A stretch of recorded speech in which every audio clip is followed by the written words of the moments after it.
many of us, you have to think about, you know, people like to work with crystal. Even my husband worked with crystal. But crystals are really ancient archives. And when you start to really working with the vibratory energy and start to understand the language and properties of crystal, like clear quartz, for example, you can decode extraordinary amount of data and the ability to harness that energy. So it is still very well known that back in Atlantis, they were what's called a crystalline temple, place of self-healing, a place of reverence, a place of also pure energy that would feed the different islands, because we know that Atlantis was made in different islands, but everything was made around the spherical circular movement. So the energy of these crystalline temple with the giant clear quartz generator of pure crystalline energy was also serve as a serve of energy and being able to feed the islands. We too have very specific form of very advanced higher dimensional crystal that we utilize even in our realm to feed some of our planets and bring the energy connects to the great central sun. So it's something that was not new to Atlantis, but that was also existing in Atlantis. And this is why there's many healers or light workers, even to this day, are still drawn to the memory of utilizing crystal as a source of healing, vibrational energy, the resonance field, right? When I was 5, I had discovered what nicknames are. And I gave myself 3 nicknames. Okay. Crystal, awesome, and power. Thank you. Yeah, my inner child is crowd. Yeah. It's like my dad was a doctor and my mom was an accountant and a nurse. Like, they didn't teach me about crystals. But, like, it's that knowingness.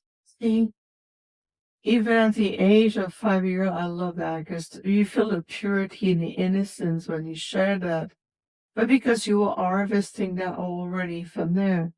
The thing is that you may be a 5-year-old at a time, but you still are an old soul, and you still carry all these akashic memories. And depending on what soul design or soul essence you brought in, well, certain of these memories or faculties will be closer to you. So you give yourself a nickname at 3 levels. You combine them all 3 together.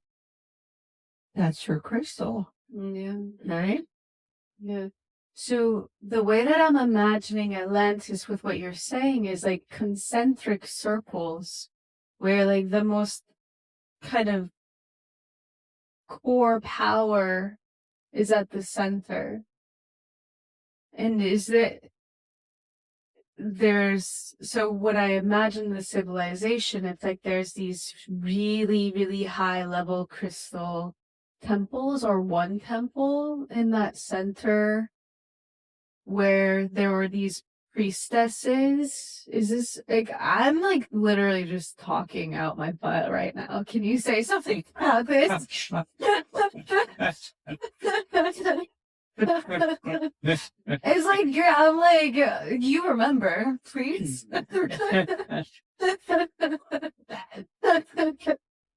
And that's why we work so well together, because we're such a balance. You use your mouth and Julian.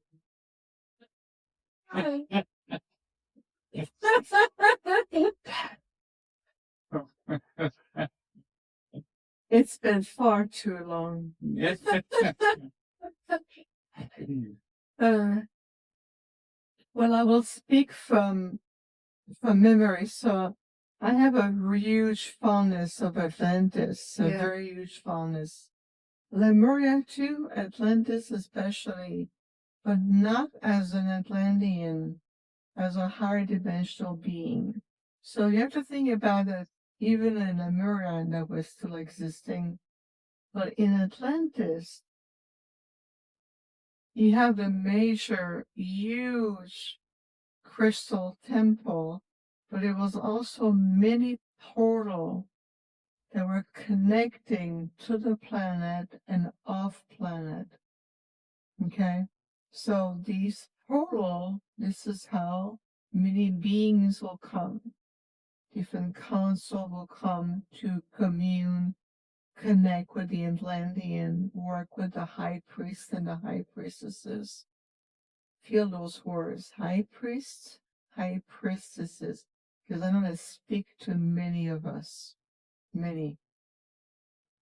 So many of us have different tasks, whether you are guardians of the temples, whether you were the one communicating with off-planet delegations, or going off-planet to meet with councils. The Octrans, I remember that we did assign a delegation to the outposts to watch over Atlantis. But the thing about Atlantis, it's multiple stages. It's not just one Atlantis. And we know that different stages, and there's been many books and research done around this. So different stages. And then there was a time where Atlantis was very successful. It reached its golden point. It reached its peak. But now the reflection of that peak is where we are today. Why? How? That's because when Atlantis reached its golden age, they were at the thriving point. This is where there was other influence. It's not just the Atlantean. There's other influences that was off planet that came and kind of throw a pebble or a monkey wrench in all of this. It's a seduction of going, well, I can be more powerful. I can be disconnected from source. I can play source, and I'm going to disconnect, and that was the beginning of the descending. But the thing is, for many intergalactic delegations, we understood that once they reached the golden age, if they were not sustaining that point and move forward in their evolution, we knew that would be the end of that project. And sure enough, that's what happened. So what can we learn about that field? Because this, let's call it Akashic field of memories, coexists with us now.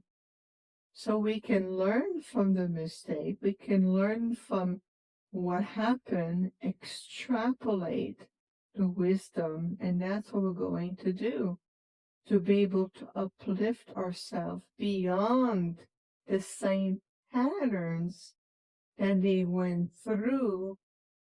And again, I believe it was at least 5 cycles, if I remember correctly. They said it might be a 6th cycle, but the 6th point was when the Atlantean who remained in incarnation moved on, and then the other soul were taking off planets. But all of these energies, crystal, even these, oh, yes, thank you, I just got an energy.